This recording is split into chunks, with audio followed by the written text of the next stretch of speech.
We're keeping a close eye on President Trump's cabinet meeting, which is being held after days of conflicting statements about the status of the war and peace talks to end it. Now, the president has simultaneously projected confidence that he's closing in on a deal while also saying he won't be rushed into making one. Here's what we're hearing now. Iran is very much intent. They want very much to make a deal. So far, they haven't gotten there. We're not satisfied with it, but we will be. We will be either that or we'll have to just finish the job. It looks like they want to just make a deal. They want to. They have, I don't think they have a choice. But he said that before. In fact, he said that months ago, and we just heard from Marco Rubio suggesting hours and days will know if there's progress. There you see the proposal. That's from Iranian state media releasing what it says are initial details of a memorandum of understanding with the U.S. Nowhere does it mention anything about Iran's nuclear program. Mainly, it's focused on reopening the Strait of Hormuz, which, of course, was already open before the war even began. Joining us now, retired Navy Rear Admiral John Kirby, an MS Now National Security Advisor, who previously served as Pentagon Press Secretary and National Security Communications Advisor to President Biden.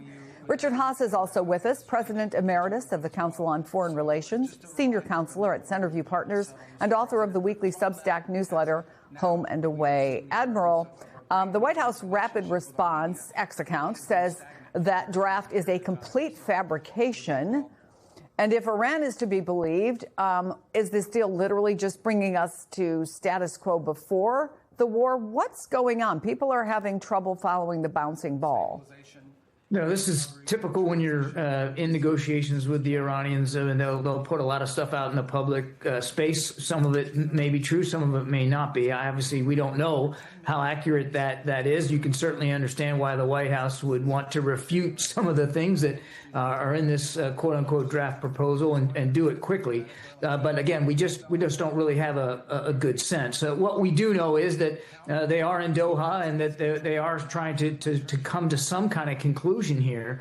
But it's important to remember, Chris, that this won't be a negotiated end to the war and an end to the conflict. This will be talks about having additional talks. This will be about setting a framework for future negotiations to deal with the stickier issues, including their nuclear ambitions, but quite frankly, also the Strait of Hormuz. And as you pointed out, that strait was open and free before we decided to bomb Iran. And what worries me is that whatever they discuss about the future of the Strait of Hormuz is it's going to be some sort of calibrated arrangement where Iran still has some kind of power over what kind of ships can go in and go out and on what kind of a schedule. That has got to be unacceptable to everybody because it's an international waterway. So I think we all need to watch this closely, but I think we also need to set our expectations low. This will be about setting some kind of framework for future talks and not probably a whole lot more.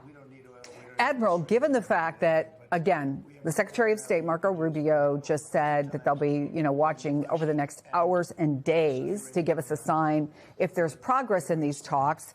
Is that the best we can hope for? Maybe the status quo, the strait could get opened, which it was before the war, and then more talks? Is that the best case scenario right now? I think the best case scenario is we get the strait open, but it'll be under some sort of calibrated arrangement, which I think is obviously less than optimal. I don't think we're going to solve the nuclear issue here in Doha. This is not practical. And I think what worries me is that however this war ends and whatever the negotiated settlement, if there is one, looks like, it's going to leave Iran in the hands of a regime that is more radical, more powerful, more aggressive than it was before this war started, number one. Number two, it's going to leave the Strait of Hormuz, again, not free and fair open the way it was before the war started. So I don't see a whole lot of outcomes here that are going to end up in a better status quo than we had before Mr. Trump started to bomb Iran. The one thing that I would like to see them do is get that enriched uranium out in a sustainable, verifiable way, and then do the hard work. And it's going to take a lot of hard work to deal with the Iranians on long-term enrichment capabilities and weaponization. That requires experts and lots of technical details and negotiations that I just don't think this administration is prepared to conduct right now.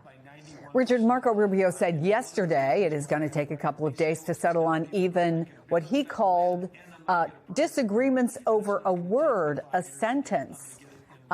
Does this really seem the point where we're a word or a sentence away from some kind of an agreement? My sense, Chris, is we're a little bit further away than a word or punctuation. There's still some big issues about the Strait, bigger issues about nuclear, and then we haven't even mentioned the question, ceasefire, of assets being unfrozen, sanctions being eased. No one's talking about Iranian conventional munitions like drones or missiles. People aren't talking a lot about Iranian support for proxy groups like Hamas and Hezbollah. So what's pretty clear to me, and I agree with Admiral Kirby, is one, whatever the new status quo is, it's going to be minus compared to what existed before. Big questions are going to be unresolved on the nuclear. The reality is Iran has learned it can have tremendous influence over the Strait.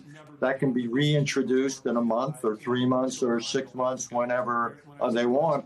And essentially, pretty much all the Israeli particular concerns about proxies and conventional arms are unlikely to be addressed in any agreement. So, we probably shouldn't use the word peace.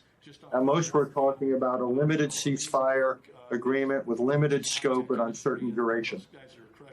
Do you think, though, Richard, that for Americans who are watching this closely, over the next day or 2 or 3, as we keep hearing from the Secretary of State, that it will tell us whether this situation is stabilizing or escalating?